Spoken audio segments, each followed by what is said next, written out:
doesn't mean we're gonna wait too long. Right. Because you're good with moving the item up. We have a form. Yeah. Okay, so we're recording? Yep, we're on. All right, welcome to the May meeting of Community Development and Housing. We have a forum tonight. The time is 6:34, and we are calling the meeting to order right now. We have several people will be speaking tonight. We're going to move an item on the agenda, number 4 up to number 1. Yes? Yes, because I actually had a question for our attorney, so and she's only available for the first window, so if you guys don't mind moving that. But you guys want to talk about it before I ask my question, or? Michelle, you want to go first? I don't know, did you guys have anything planned or? I'm just thinking, Well, Yeah, I mean. all right, we didn't coordinate anything, so. all right. All right, Yeah. so, on April 20th, 2024, a new law went into effect at the state level that protects some tenants from rent increases that require a landlord to have a good reason for evicting a tenant. Who does the new law protect? You're covered by the new law if you do not live in a condo or co-op building. Your building was built before 2009 and was not substantially rehabbed after 2009. You live in a building if you live in a building that's owner occupied with 11 or more apartments. If you live in a building, the version that we have presented, 2 or more units, and your landlord does not live in the building. And if your rent is under the fair market rate of 300%. 2 things in the law. So let me just back up a second. The law is in effect right now in New York City, and it went into effect on April 20th. If anyone outside of New York City has to opt in. So at the local level, we have to pass the local law. So. And the only 2 things that we are allowed to change are the percentage above the fair market housing of 245%, it can go higher, or the number of building units in a portfolio size that the landlord owns. So in New York City, it's 10 units, and Michael and I have proposed for our version 2 units. But if a landlord lives in the building, it would have to be 11 or more units.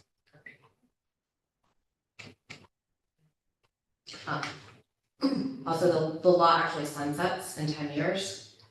It's only good for 10 years. So I have 2 questions. One is for attorney-client session. So can we do that one first so we can get Barbara in here? She is on Zoom. Oh. I'll set up the conference call. So, okay. All right. So can we move into attorney-client session? Absolutely. All right. So we are moving into attorney-client session as soon as I get all of this situated. Do we need a motion for that? No, I think we do. No, we don't. that's executive session. Okay, that's what I'm here for. To try and unconfuse the. Right, see the difference between attorney. Yeah, so, well, do you want to stay? And I request that Bartek stay too, so then we'll ask you to leave. You're back, thank you.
We adopt what the state has, we opt into what the state has already said, there's no issue, right? We're trying to reduce the portfolio, is that, Yes, Correct. that is the goal. that's the goal, that, right? Like that number would be higher than the ZBA. Which we're allowed to do in the state law, just as it was never explicitly stated that we cannot set a negative rental adjustment. It's the number. There's also just one thing that I was remiss in mentioning, that there is actually not a cap on the rent, but what happens is each year HCR will send the CPI number, the inflation index. So this year for Ulster County, it's 3.45%, and then it's you add 5% to that, so it would be 8.45% threshold for rent. And if a landlord gives a new lease above with an increase above 8.45%, then that is the trigger for a tenant to dispute the renewal. Is that an annual increase or is it like 1 or 2 years? Because it seems high for one. Yeah, that is what they put for, yeah, it's a lot. And every year HCR will publish the CPI. The third whereas the common council repeals local law, is there any way that we can make that more connected with the second whereas? Because, I mean, I think it's important to show that it was because of everything that happened in the third department and not just we repealed it. You know what I mean? So we- For a better truth-telling story of this, because it wasn't just that the common council was like, okay, we're gonna repeal it. So with, whereas in response to the appellate court's decision in April 2023. Yeah, I'd be happy with that. Is that okay? Response to the appellate court of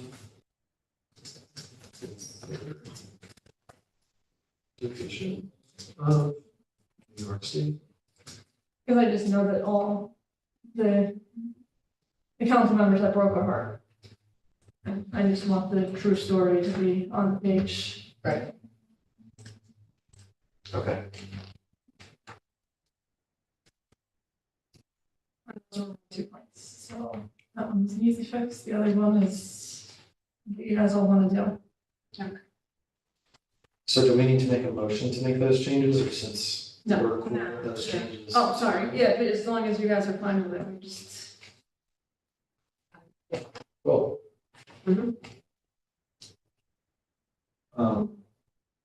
I make a motion that we adopt proposed local law, which I don't know what the number is, of 2024. Do you have committee reports? I do not. Oh, They're in the. Yes, that- Wait, he may have this. yes, I do. I left a stack for him.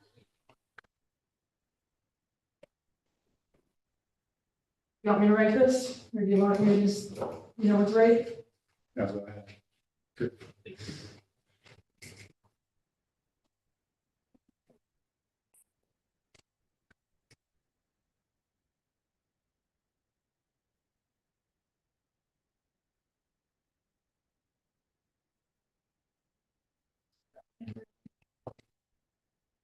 So the next steps after this, You're gonna be a lawyer.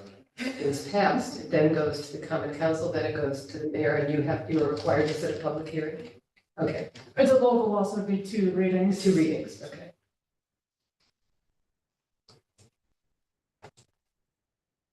And then after that, if amendments were desired, they could be made at that time? No, Either that's what I don't, Rich- I'm still learning, we yeah, either have to sign it or veto it. I see.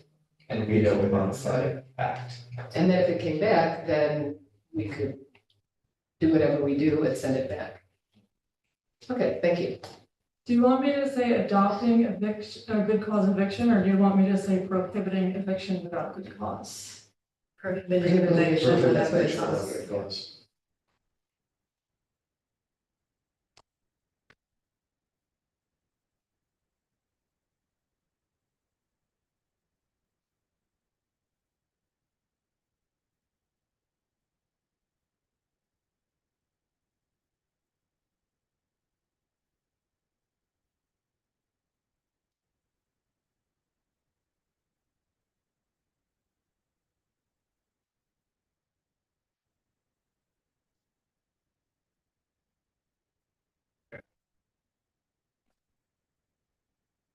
Committee report will read, resolution to adopt a local law prohibiting eviction without good cause, and we'll attach the documents to it. So there needs to be a motion to discuss. So the motion, Michael Second. has a motion.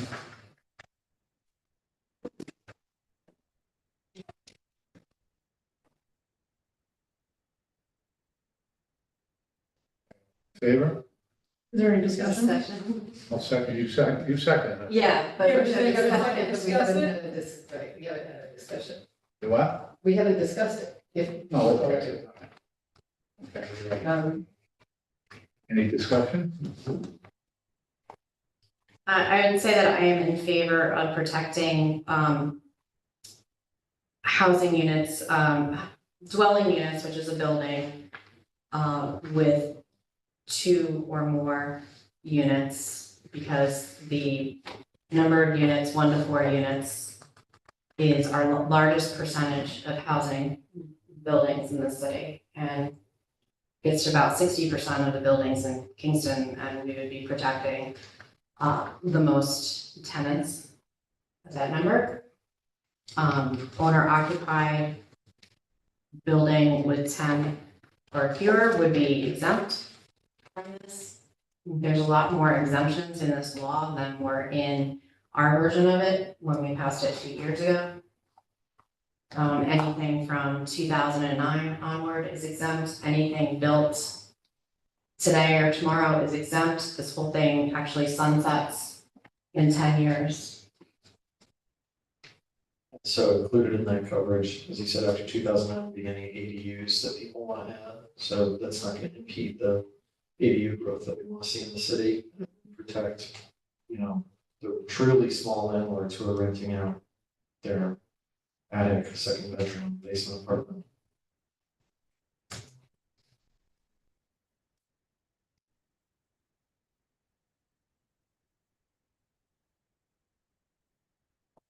Yeah, I certainly support protecting tenants, Mhm. especially ones in smaller units. And I thank you for bringing to our attention that 60% of the units that we have in Kingston are actually lived in, are actually small units. So that's a lot of our tenants.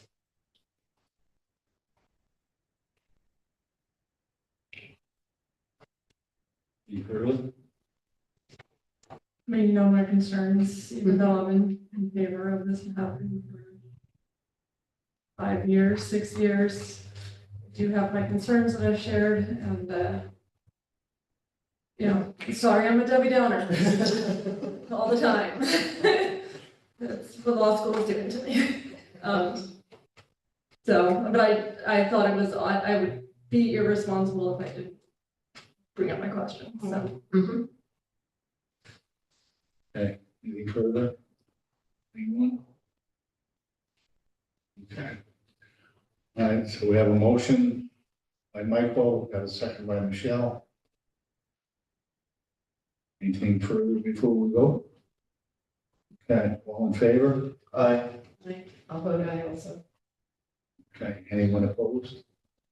Is there anyone else here to vote? Do I? You vote? You, what do you? Am I voting? Oh, yes, I am. I was wondering. I'm presuming you know what how I'm voting. I shouldn't presume that, huh? No. The final vote is 4-0 for folks listening. Thank you. Thanks for pointing at my lack of vote out. Anytime.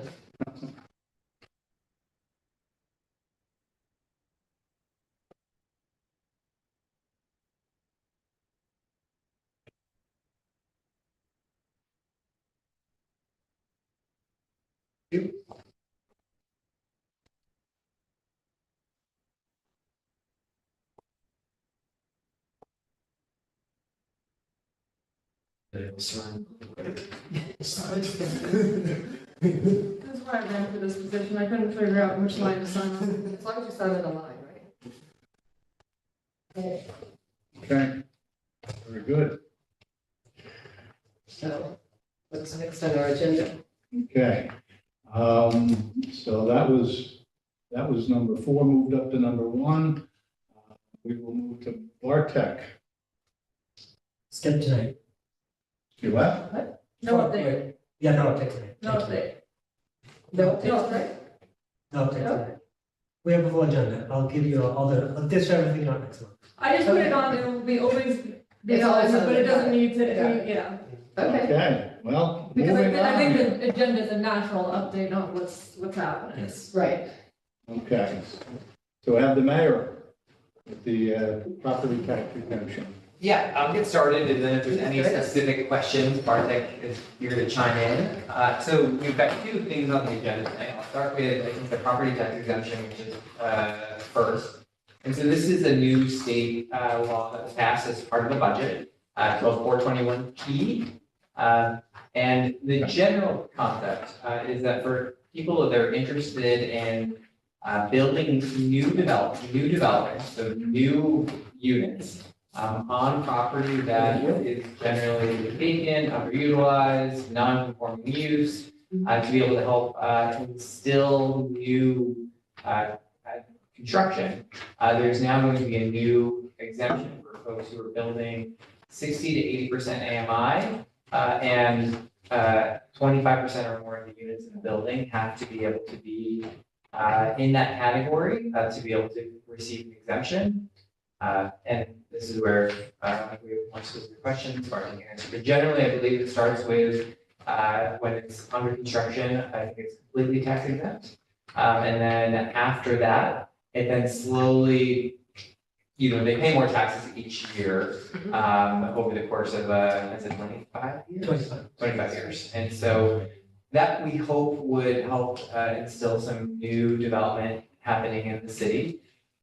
Because it'll be new growth, we won't have a tax impact because right now those properties are basically vacant or underutilized, so they're already, the base property tax, say it's only $10,000.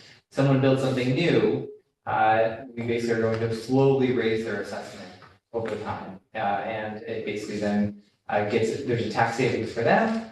We're not hurt as a municipality because we're not getting less taxes. We're going to always have that baseline of 10,000. It'll go up once the construction is completed. It'll go up from there. It is, however, there is one catch. And the catch is that it is only for City of Kingston taxes.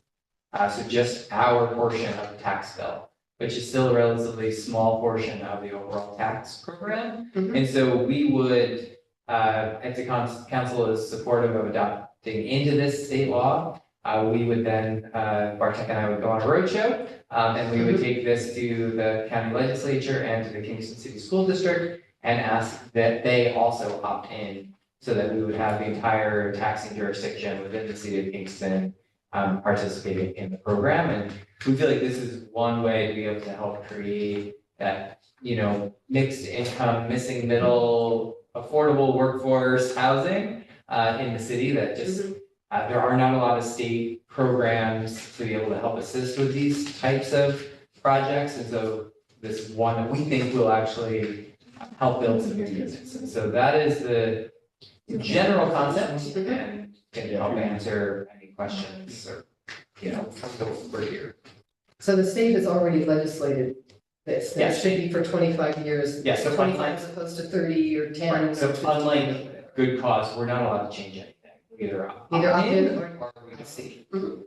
Yeah, the one thing that we are, sorry, Sorry. there's one thing we are allowed to change, and that is the benefit area. So we could say, for instance, this exemption only applies to properties along the Beale Street. We wanted to, right?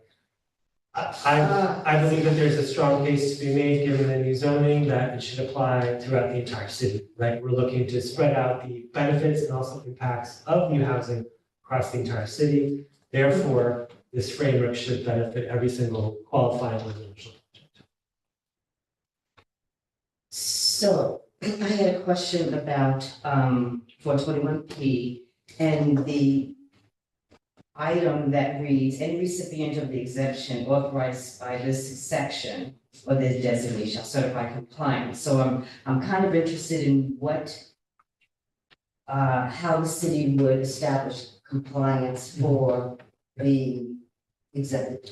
So there's also a requirement that we annually publish the list of all the properties receiving any such exemption.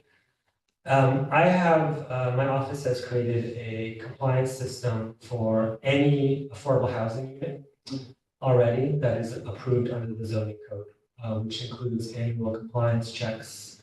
I have full paperwork for landlords that should be given to tenants for the qualifying units. So basically, I'll wrap this program in under that existing framework that I have for ensuring compliance. Okay, so from year to year, the tenant would have to certify as to their income? Yes. And who would absorb those costs of certification? Well, that would be the responsibility of the property. Okay, and so the property owner is therefore allowed to pull credit checks, income statements, background checks at tenancy, at the start of tenancy. Right, whatever they feel, there is some leeway there in terms of what materials are required, based on what the property owner feels like they need to certify a particular tenant's income. But yes, typically they would ask for supporting documentation, establishing income. Would there be a waiting list? That would be up to the individual property owner. No. So for instance, We currently do not have a waiting list that we maintain from the city of Kingston for those units. okay, so then what would prohibit the landlord from, renting to his son or his daughter or, do you know what I mean? It's like when you have affordable housing units, usually you have a waiting list and people have to qualify for it. And it seems like this qualification that's set up, doesn't seem to be strict enough, or it has a lot of holes in it, because basically what you're asking me to do is present my pay stub. And how then do you certify that that's in fact, the pay from one job and not the other? And I just don't know how you prove that someone is at 60%. Well, again, I mean, it's what the property owner feels like is needed to verify a particular tenant's income. And I do have, I can forward you copies of the documentation that I currently require from property owners and from tenants that establishes an income. But the one requirement here is income, right? That is the one thing that would allow someone to have access to one of these So qualified. not assets. If there is income from the assets, that would count as household income.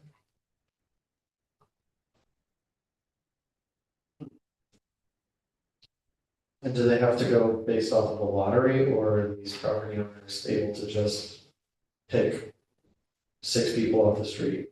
Or 10 people? Well, again, it would be individuals that qualify on the income parameters. But there is no City of Kingston waiting list. I mean, they can certainly have their own waiting list, right, that they can maintain, but it wouldn't be maintained by the city.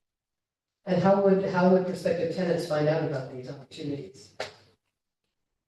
That would, it's up to the individual the marketing of the property owners. I mean, certainly, for instance, if I know, for instance, that there are available units, I don't know, at Stony Run, someone calls me that day, says I'm looking for an apartment, I say, hey, I know that there's an available unit at Stony Run, give the leasing office a call. So certainly I would do the same in terms of referring tenants to available spaces. but it would be the marketing of each building. And does the city have a list anywhere, or is there any list anywhere of properties that do rent, affordable apartments to tenants or no? There's currently no such database. The only ones that we know of are ones that we've permitted, right, that are going through our zoning code, and because right now, I see. 10% of any new construction over 7 units. So you would know. Are Yeah. required to have affordable housing, and we go through the same process already. But then second, if there's anyone else that signed a regulatory agreement with the city of Kingston, so similar to Stony Run, where Barclay's office is also with a variety of other folks, the main, enforcement, it was a local regulatory agreement that we signed. I see. But where there's other agencies that are under regulatory agreements with homes and community renewal, which would be some of the other projects that we, have provided pilots to, those are managed by, state agencies. And they're generally fully 100% affordable units. This program is not designed to be 100% affordable. We have other already tax abatement programs for them. So we have 581A, which is for, 20% of your building is affordable, you can get a tax break. 577, which allows us to fully exempt a property, and similar to what we did with, some of the other, nonprofit developers in the city. This is really one that is designed to actually spur construction of, that 20 to 30% range. 10% is mandated already by our code. Right. This would help get it a little bit higher, but still many of these units will be a mix of both market rate, and then also this 60 to 80% AMI level. So, yeah. And just one more thought on these are great questions, by the way. The exemption, once given, can also be revoked. Right. And so Good point. I think if there is non-compliance, I'm very confident that we will find it with the system that we have already established. And this would be a partnership between myself and the assessor's office. And so, if a property owner is violating the terms of their exemption, right, that's a big deal for them financially to lose that exemption. But So would you be able to recoup it? I'm sorry, To the extent that it was violated, say for a year, would you be able to recoup? I don't know that it would be recouped for that 1 year, but then it would, for if they have 24 years left on their term, then they wouldn't have those 24 years. Which, there's probably a lot of financing that they also have established connected to that exemption. So it would be a big deal for a property owner to violate, to have that revoked. And how do they demonstrate compliance? Let's say, do they have to show the city that they're being compliant? Yes. They do. So in other words, and if a tenant. Annually, okay. So there is a way for the city to be aware of who's there, what the percentage is on that. Okay. And that's going through the assessor's office? I would be monitoring that, the income part of it. Michelle, do you have a question? Okay. Is there a way we can set a specific number instead of the range of 60 to 80? No. Okay. I will just say that it's a weighted average. Meaning that I actually like that the way it's set up, thinking about it some more, because it's actually, it's very flexible in the sense that you could have households at 50% AMI. You could also have households at 90% AMI, so long as the average of that is between that 60 to 80% AMI level for the 25%. Yeah, so it actually, there's a broad spectrum of households that would be eligible for the units. Would Section 8 voucher holders be eligible?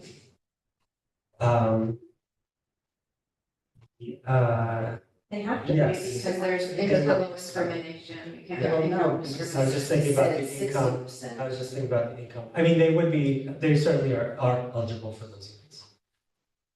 They certainly are. They certainly, yes. I have a question, whoever wants to field this. Is there anything like a sunset clause on this, or is this for perpetuity? Just a crazy thought, maybe at some time in the distant future, affordable housing would be such a norm that we wouldn't have to incentivize it, and we wouldn't need this.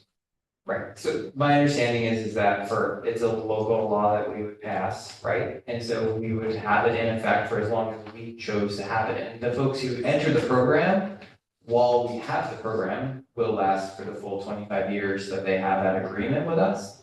But if we decide in 5 years that we don't want to participate in this program anymore, we can opt out. And then, but then other taxing jurisdictions can also come and go. Right, so we are not to control it.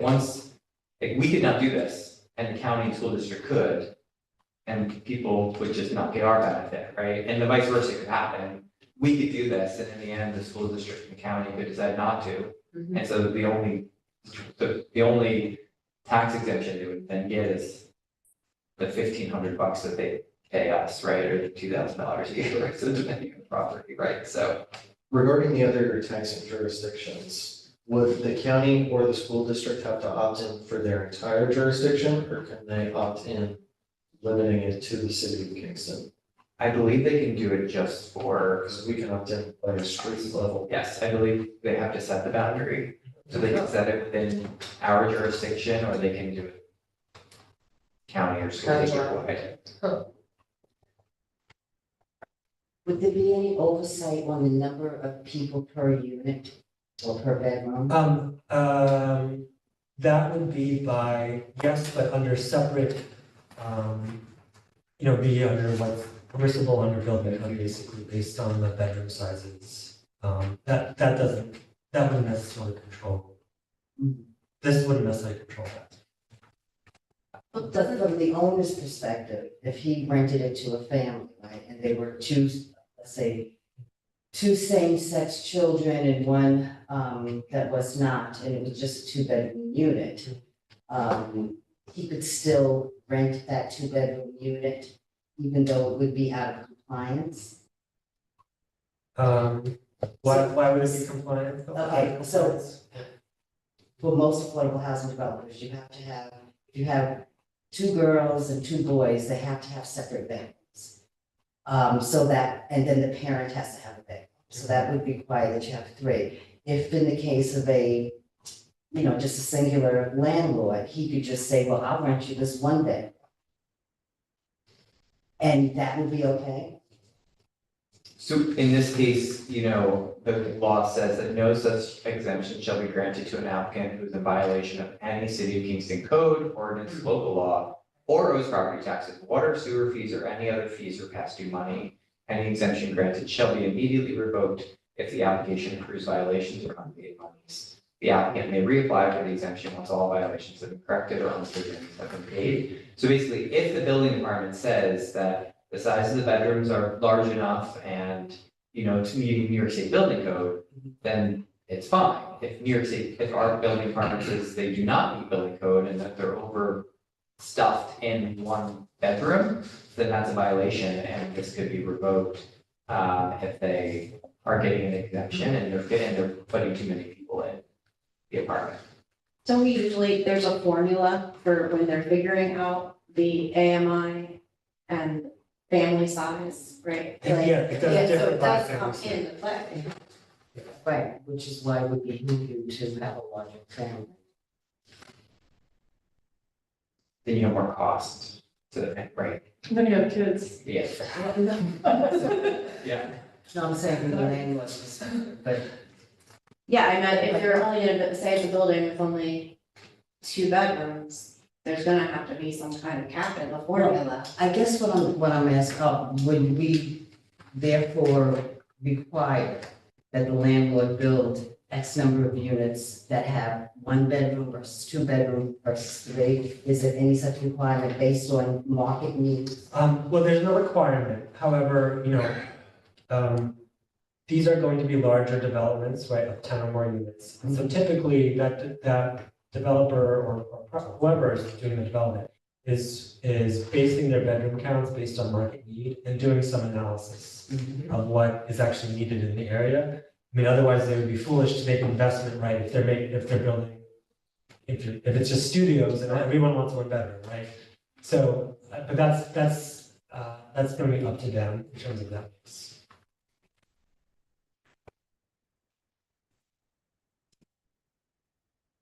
Do we approve each exemption or is that automatic? It's Granted. basically done by the assessor, By the like our assessor, other okay. assessment programs.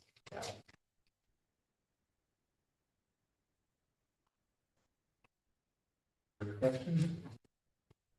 Comments, concerns? I'll just, a comment that I'll just throw out there. I find it interesting that it only applies, that the state passed a law that, for this, that it only applies to municipality and not the school districts, and I'm just curious about their intent around that. I'm not sure because I didn't.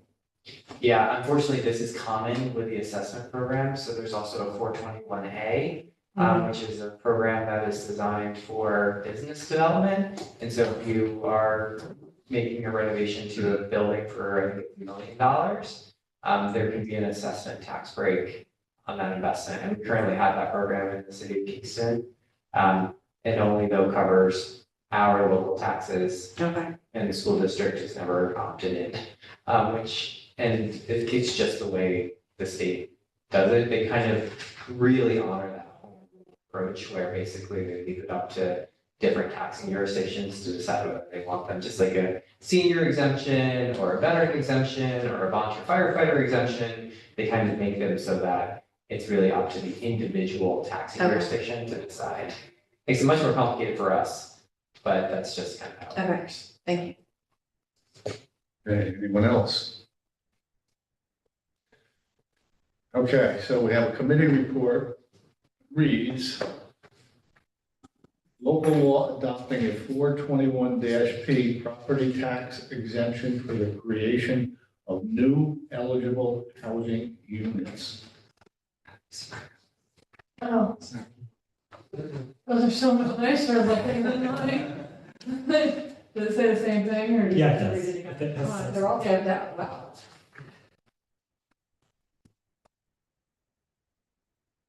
So it's the same thing, so there needs to be a motion and a second to discuss. Motion. Why, That's the next one.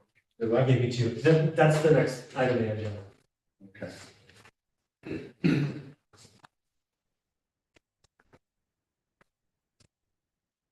Yeah, those are two different ones, it looks like. So this, They look to be the same. That one is for the accessory dwelling Am I units, missing which will go in Yeah. next. I think it has This one is- 421. yeah, so this is the one that like you just read. 421P. This is the exemption for the creation of ADUs. It's still 421P, Thank you. but a different, yeah, so Very confusing. I'll keep this here. All right, so, I was correct the first time. Shall I read it again? I don't think you need to, because it's on the floor, Yeah. anybody wants to motion in second. Just in case anybody was fuzzy on it. All right, do I have a motion? Motion. Second,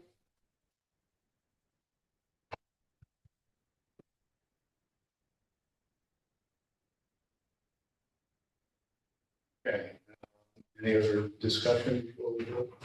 I just say I'm in favor of it because it's bringing the AMI below 80, which is currently in our zoning code. and I would second that comment. Write that down.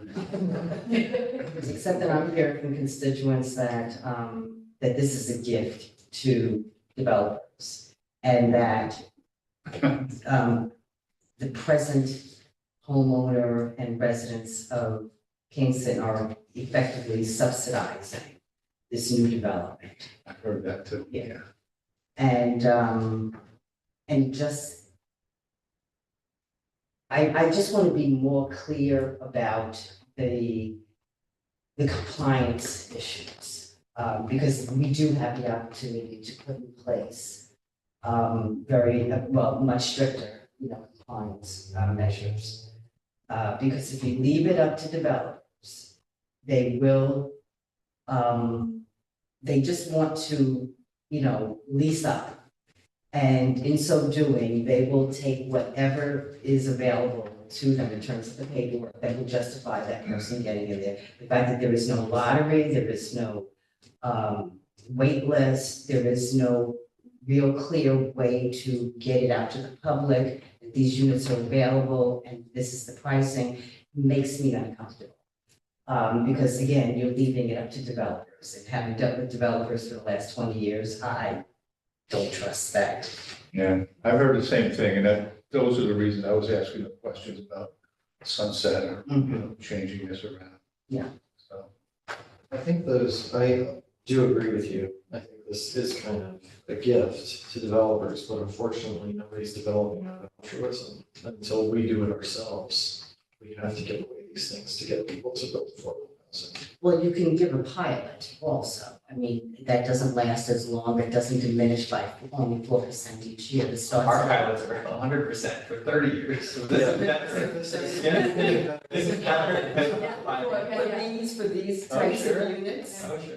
Okay, well, I take that back. I think that's, I have concerns about violations of the Fair Housing Act, if it's just on the landlords, developers to do this, but again, until we, the city of Kingston, we, the state of New York, start building housing ourselves, which we should do, we have to incentivize affordable housing development. I'd like to just echo some of what you said and agree with you regarding the lists. I would like for the city of Kingston to hold a master list at some point. That our tech has enough staff to do that, and that A master list of. available, Yeah. affordable, and everyone is vetted the same way throughout the city. I think that would be Yeah, something to standardization. strive for. What happens if you earn above the 80%? Well, Are you actually, Bartek can correct me, but the weighted average means that somebody can make 100% and the next 5 people can make 10% of the AMI fractions, which would leave it in that window. So as long as the so the outliers effective units wage, to be weighted, We wait I that. say. so the it's not weighted each unit.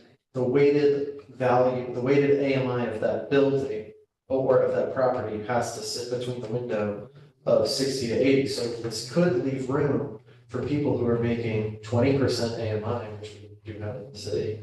With somebody making 100% AMI, they would still be allowed to live in this affordable unit as long as the rest of the units that are designated affordable are low enough to balance it into the window.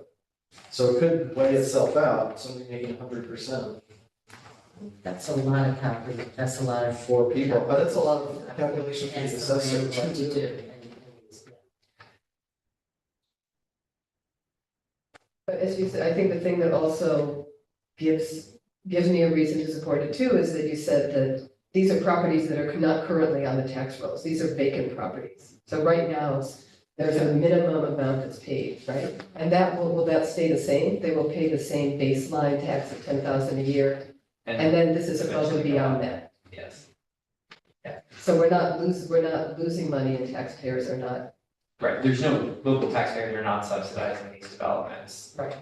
This is just Because going there's to nothing eventually there. add additional tax assessment growth, But it will Over take time. time, yeah.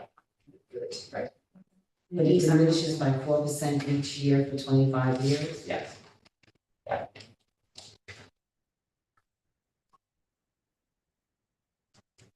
Anyone else? How is underutilized defined? Well, the law, basically says vacant, shall take place on vacant, predominantly vacant or underutilized land, or on land improved with non-conforming use, or on land containing one or more substandard or structurally unsound dwellings, or dwelling that has been certified as unsanitary by the local health department. That's what the state law says. I mean, in essence, we're talking about literally vacant piece of properties, probably parking lots, corner lots, in our new zoning code, it's probably irregular shaped lots, things that are maybe a little bit have been harder traditionally to build upon in city limits, that just haven't had the kind of capital market to get housing to develop on its own. right? This is going to help incentivize some of those properties that haven't been built quite yet.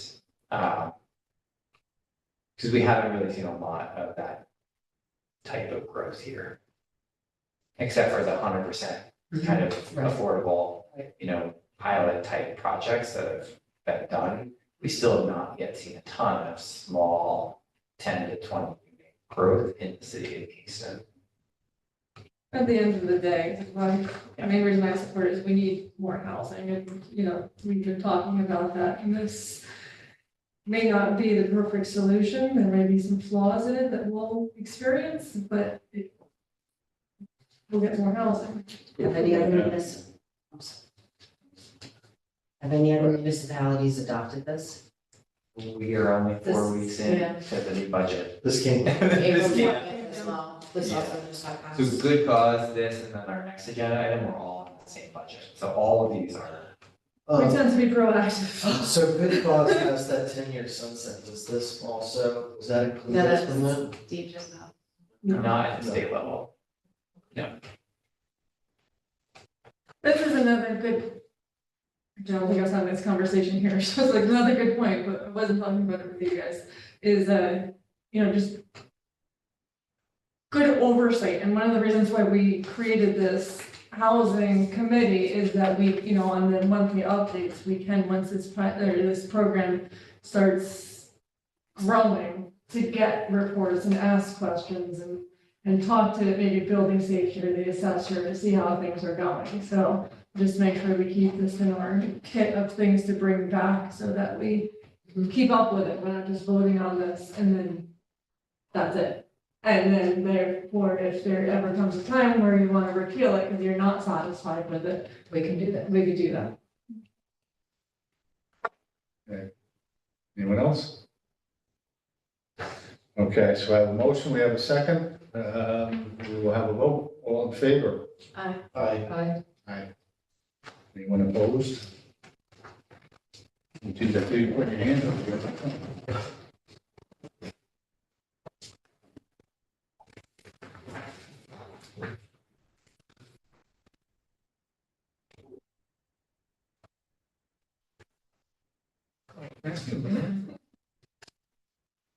Larry, you're up again. Yeah, got one more. So this is also 421, P. This is related to accessory dwelling units, and so, just after we did the zoning code, or just before, right around our zoning code process, the city of Kingston adopted an accessory dwelling unit, tax exemption program. And we did what was allowed under state law at the time, which was an opt-in program. But it did not have the same type of benefits that this one has in terms of the ability to exempt a unit for such a long period of time. And so what this would do is if someone builds an accessory dwelling unit on their property, this would allow us to exempt them for a period of 10 years. The first 5, it would be at 100% exempt. So basically, if someone builds it, the city assessor will not go in and automatically raise your assessment. And so instead of that happening for the first 5 years, it'll stay the same as if it doesn't exist on your property. And then for the next 3 years, it will go up 25% each year. And then the last 2 years, it will go up another 10%. So it'll eventually get back to fully assessed over a 10-year period. But for the first 5 years in particular, there wouldn't be any impact on someone's assessment by putting on an accessory dwelling unit. And so the goal of this would be to basically try to incentivize more accessory dwelling unit growth. And this could, I think, be really well timed with the work that Bartek's been doing on our accessory dwelling unit program, where, I think just today we announced that we actually have the pre-construction drawings ready for folks to be able to actually go to the building department, with their engineer to basically say, look, I've got my, these drawings, I'd like to build one of these in your backyard. So we now save someone literally thousands and thousands of dollars by having the designs kind of pre-made. This would go a long way to basically saying, and we're also not going to raise your assessed value of your house until a few years from now, once you've been able to set up your ADU, and start to receive some rental income from it, pay off your loans, and then, you'll be able to start to pay more, and have your assessed value kind of start to climb up, again, related to that. Did I miss anything there, Jack? No, I think that's kind of. So I'm noticing it says that only the first $200,000 of value is eligible to be exempted. So that means that if somebody put on an ADU that cost them $400,000, they would still be taxed for the $200,000 of that entire. They tried to make sure that like we weren't building like the Taj Mahal for ADUs. And so like our ADU that we developed for city residents to build Uh-huh. was the most recent cost estimate, like 140. That's right. So it would be under Yeah, 200. and so we know it can be done. So I think Okay. that was kind of the I state. see. They've been able to look at, and the one that we propose is basically a 25 by 25 size footprint. And for 140,000, you can get that built. And so it's really the perfect amount, I think. And I'd just like to state for the record, because people are still concerned that ADUs will be used for short-term rentals, our zoning code does not allow that. Does this automatically, do we have to change anything with the last exemption, or is this gonna just override? The existing exemption would still be in effect. I don't know why anyone would go with that over this one. So they but could it'd choose still that. be- It would still be an option. I just don't think anyone would go with it, because it's limiting. Alright, so we could repeal that if we wanted. You could repeal it, Or- but I mean, I think it would be moot for the most part. Okay. The state did not repeal it, I don't believe, in their assessment law. And so it's still, That one, 421F, it's for capital improvements, and so we sort of put ADUs into that definition, but it's not really made for accessory dwelling units in the way that this new option is. Oh, Does this set an AMI income requirement for those ADUs? It does not. So we can give somebody a tax exemption for up to $200,000 for an ADU, and they can charge $3,000 a month for it. they still can if someone wants to live in a 450 Yeah. square foot apartment when, but yes. I think their point is that ADUs are generally speaking already a low to moderate income type of place to rent, without having to even subsidize it, further with, any of the state tax credit programs or anything like that, so. and would we even be allowed to alter We this? can't alter this. Yeah. I didn't This think is, so. just a state assessment program that we just are basically opting into. Either we opt in or we don't. Anyone else? I think this is kind of more of a giveaway than the other one. Personally, But eventually that assessment is gonna be added to their house, and then, we will eventually, but if we don't raise taxes, also, it doesn't matter if people's assessments go up or down, right? I mean, as long as our tax levy stays the same, our pie is not going, we're not, and so I do think that our goal, right, with all of these programs is to build more housing. And so if we are, trying to do that, and if there's going to be minimal or no impact on everyone else in the community, this is one easy way for us without actually going and building the ADUs ourselves at $140,000 a piece. We have the ability to kind of like foster this bubble so that we can at least get, maybe what, 10 or 15, what did we say was there going to be our amount that we could build? 10 to 15 annually. Yeah, and that's our goal, is to build 10 to 15 of these annually, and so if we can add 15 housing units a year, and if this program helps us do that, over the course of, our lifetime, we're gonna add what? Not that many even, and so, I think our, compared to, one other large development that comes into town that has millions of dollars of assessed value, this is a program that's actually going to help our homeowners, because most of the people who are building ADUs are actually homeowners. And so this is actually, an assistance to our homeowners, our taxpayers that are already here, Most ADUs are not going on like commercial properties. They're mostly going on in residential backyards.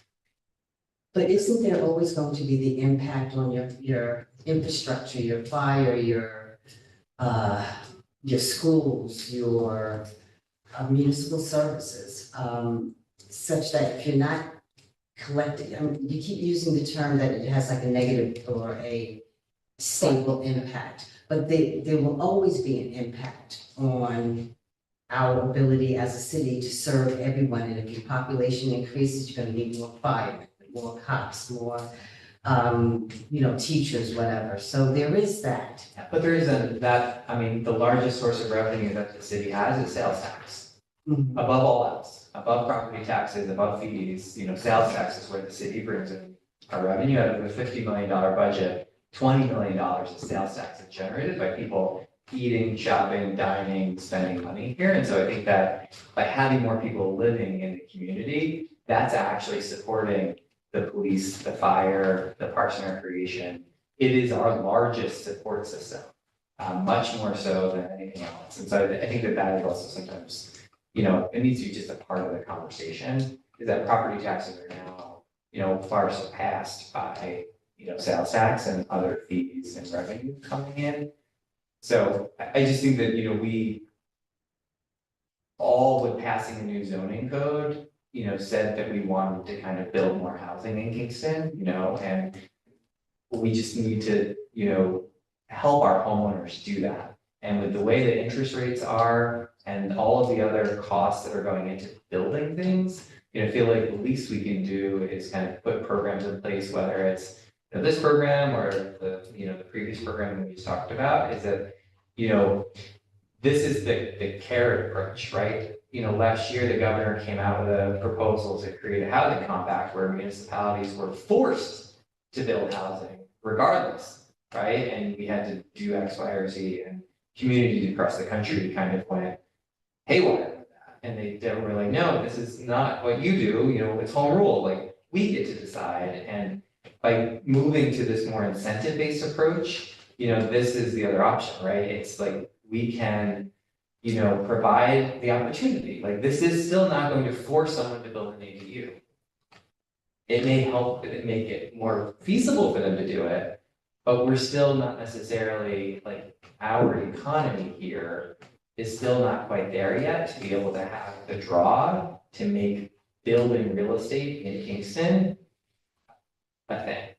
Like, we're still not there yet. Like, a number of, like, while it's, what we're seeing in front of the planning board is hopeful signs of growth, and our new zoning code is really going to help that, but like, the number of new housing units built in the city of Kingston is still very slow compared to so many other places in this country. And a lot of it is just due to the, just the financial structures that are kind of slowing it all down. So that's why I think this one could help. Yeah, just a very small part of me that remains idealistic. When I think of accessory dwelling units, I hope that it helps people who have elderly parents and they want to live on the property, or people who have a big backyard but they're not making as much money because maybe they're retired, and so doing something like this would help them. And I feel like this could incentivize people like that to be able to afford doing this, because I agree, I don't see it as developers coming in and making these ADUs. I think of it as our community members making this. This may make it easier for those couple situations. No, my comment had more to do with the initial, having nothing to do with ADUs. Oh. And I would also say, just to your point too, and maybe Bartek can say something about this too, in some of the home share discussions that I was participating in through the Housing Task Force Committee. It's sort of a similar group of people who are living in their homes and want to stay there, but they can't afford it. And so both sharing their home with someone or building an ADU on their property would allow them potentially to do that. So it doesn't solve the housing crisis, but it's just another alternative that some people might use. And that actually came up a lot. I'm not opposed to ADUs. I think they are useful. or either exempting from taxes can accelerate gentrification. Those 10 to 15 applications that we've got from the planning board, did they say what their use was for? Would they be renting to their mother-in-law or their? Yeah, that's a goal that we've set. We've only permitted one accessory dwelling in the city since the new zoning code. Oh, Yeah, just. Oh, Yeah. sorry. That's a goal, that's an idealistic goal. The only other piece of data point that I have is that, we did have that $125,000 grant to build accessory dwelling units, those did have an affordability component. Right, we received well over 30 qualified applications from the city of Kingston. Many of those were, households that needed additional income because they were seniors living on fixed income, or there was a disability in the family. Those were the primary uses that we saw coming from those applications, from that point. I think people's feelings have softened somewhat since the inception of this. I mean, some of the early comments were, well, I'm gonna wake up in the morning, there's gonna be a tenement building in my neighbor's yard. I don't hear that kind of stuff anymore, so I think, people hopefully realizing it's really not a bad idea, and it's not gonna be quite as drastic as they envisioned. So this would be another good thing for us to get updates on, as it progresses, so that we know that it's going towards the vision that we want. Because again, we could repeal this too, if we see that it's causing more gentrification than we are comfortable with, or it's not going to elderly parent, any of those things, just keep an eye on.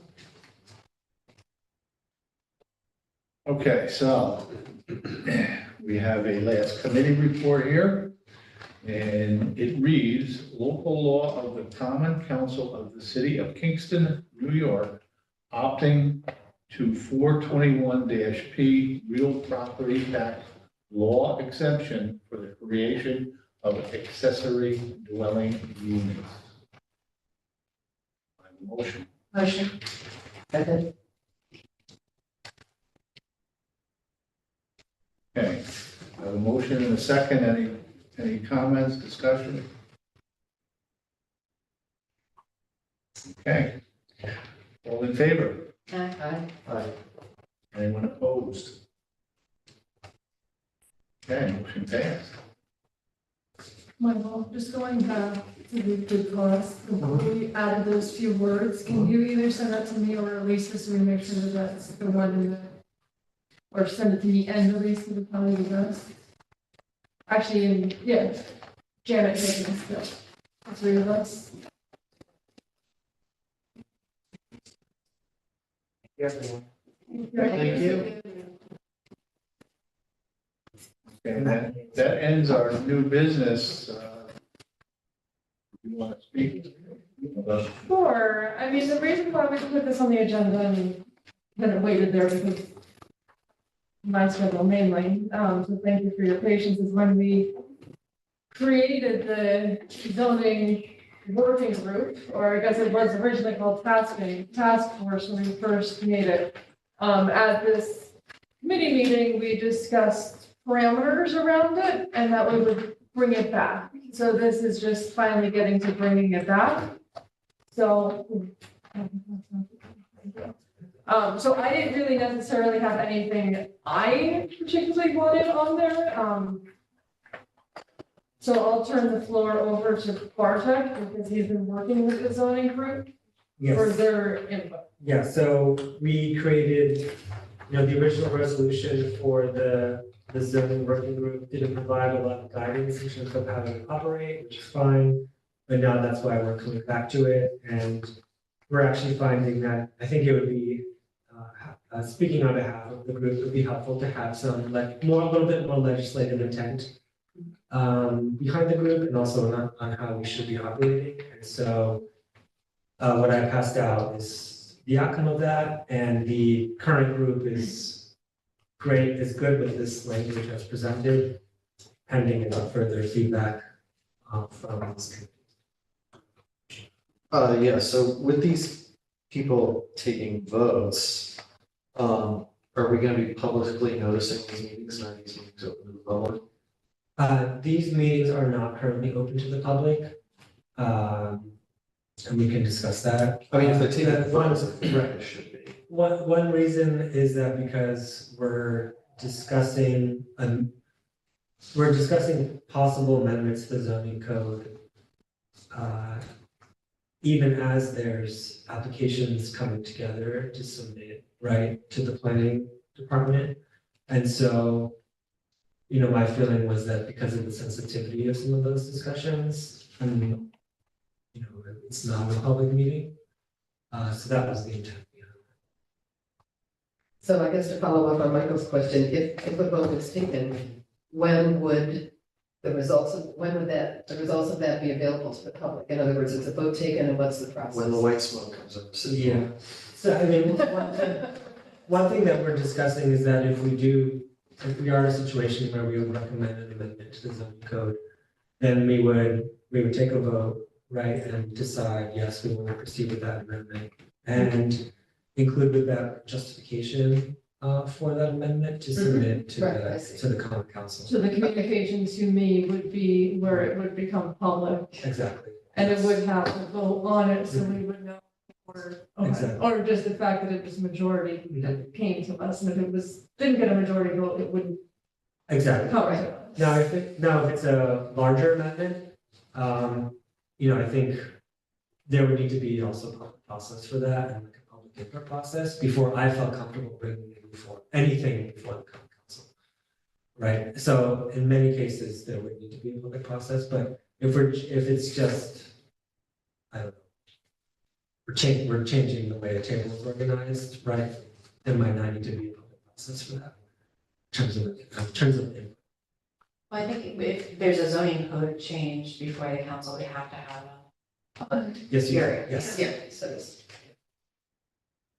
What kind of things is the group voting? Is it just for possible amendments? Yes, So anything else, it's just to decide if it moves forward, there's nothing. yes. If it moves forward out of the working group, right? I mean, there could be amendments that happen outside of the workings of this group, right? I mean, you could introduce an amendment tomorrow, right, outside of the Right. working group.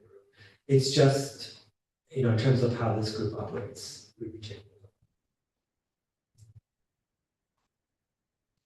Yeah, and thinking of it that way, I feel comfortable with that because, like you said, I mean, Sarah and I could talk this week and then bring in the communication, and we don't have to have had our conversation being public, but Right. it will be, and it will go through the process, so it will be, Yes, it absolutely, would be transparent. absolutely. I don't know, we appointed these people, they're taking actions, they're taking votes. I think the public has a right to be involved, to hear those conversations and be a part of those conversations. It would- They're part of it through a public hearing process of our own. But I don't know, I think for them to be taking votes, if you wanted to say consensus or straw poll, if there's votes, there should be minutes. And if there's minutes, there should be a recording. If there's a recording, you might as well open it up to the public.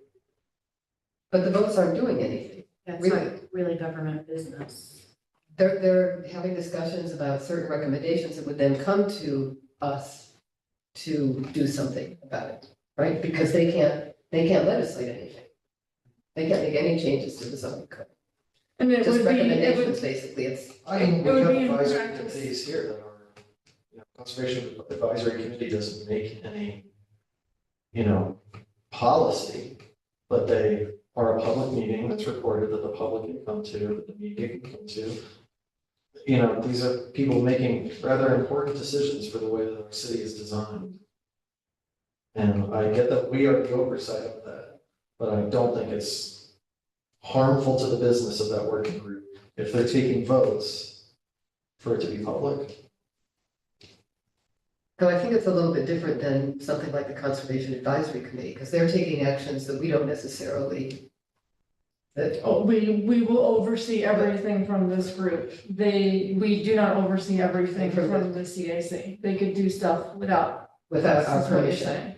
Yeah, I guess that's what I'm trying to say, that yes, but that's why it's important. And it would also be, I mean, because we have, and this isn't really saying we have to keep doing what we're doing, but it would be changing our precedent of establishing working group, the marijuana working group, the ethics task force, The housing, yeah. the housing task force, the stuff that's outside of the city's boards and commissions have been operating as a working group, not without needing to follow open meeting law. So that changing that here could mean that we would And I would be in consider it. favor of that. Those were all created before my time. I think that we should be involving the public more in these monumental conversations that we were having about the way our city is designed. I agree. I agree. I mean, I can't think of many meetings that come to mind that I think should be closed. I mean, pretty much everything we do should be open to the public. You know, if they have to discuss a specific application, they can go into executive session. I mean, that's transparency, you know. You don't want people out there thinking we're doing something. I mean, they got enough feelings about what we're doing here, you know, think we're doing. Having meetings behind closed doors that they can't listen in. But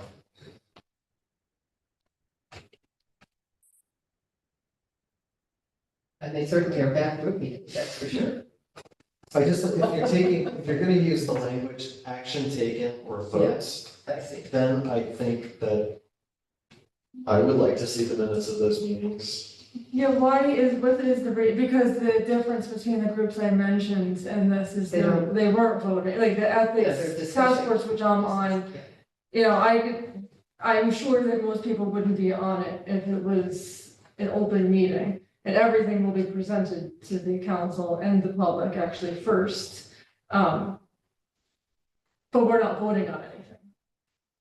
So what is the reasoning that this working group felt that they need to be taking votes on things? Is it just to make sure that you come to a consensus? That's right. Yeah, to make sure that there's consensus within the group before we, bring anything to the council. Or any time.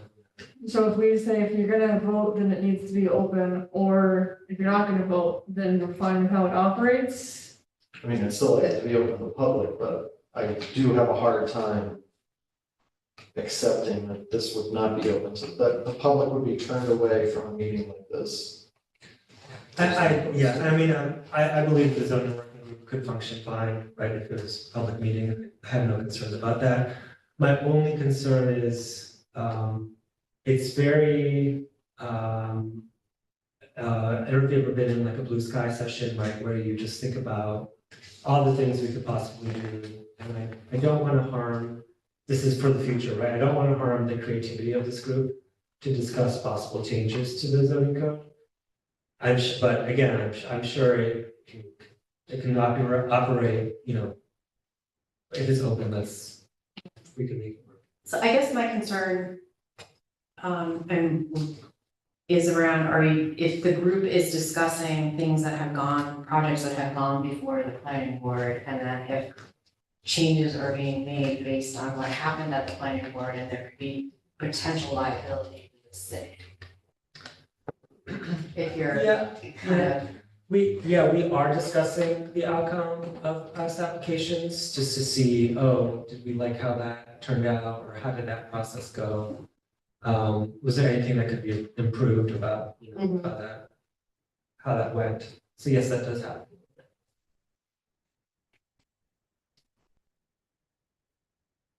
Again, both. From my perspective, both. Yeah, I agree, I was just devil's advocate the other side of things and not necessarily. Yeah. But I think I would be for if we want to keep it how it is and not. I would say that we'd have to add something in our resolution to say subject to open meeting law. Or if we keep it voting, or if we're not going to do that, I would take away voting in the rules. I would take away voting in the rules. Because it doesn't stop. It doesn't stop the doing group a from coming scroll to a poll and consensus, coming but to they're not consensus. officially taking, like voting. But either way, I'm, Yeah.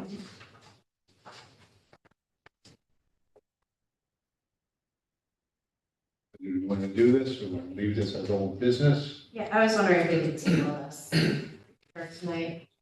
Maybe There's speak to a- Corporation Council about it.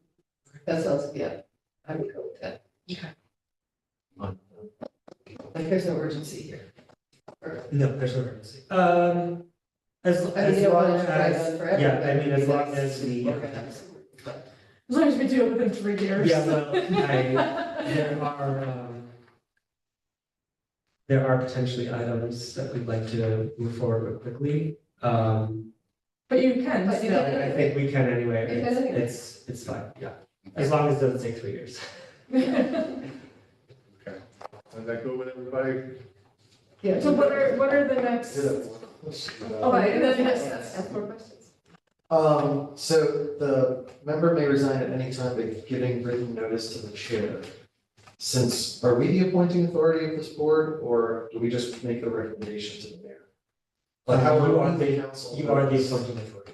Okay, so the chair of this working group will then inform the council that there is a vacancy, or the council president? Mhm. Okay.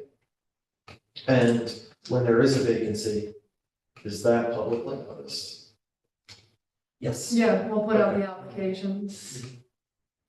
Does this have a waiting list or anything? We have the alternate, right?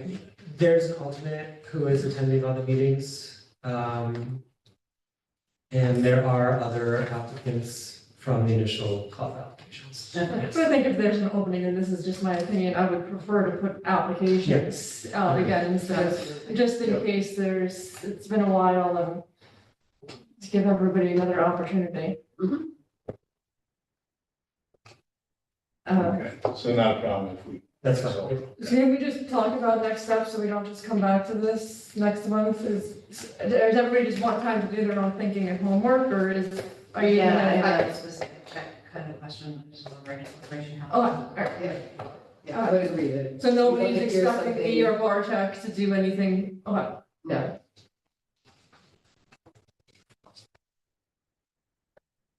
I would like actually to know the members' thoughts on it being open to the public. Okay. I think we're meeting on June 20th, which is, I believe, before our the next Yeah. meeting. Same night as last year. What time do you guys meet? This one is at 9:30. Okay. Why is that funny? I don't know. We're talking about making it open to the public. Just wasn't expecting that, that's all. just all those people who work nights. Yeah, true. Okay, does anyone have anything else for the good of the order? Motion adjourned. Second. All in favor? Thank you, Thanks, Lisa. everybody. Thank you. Thank you. Good night.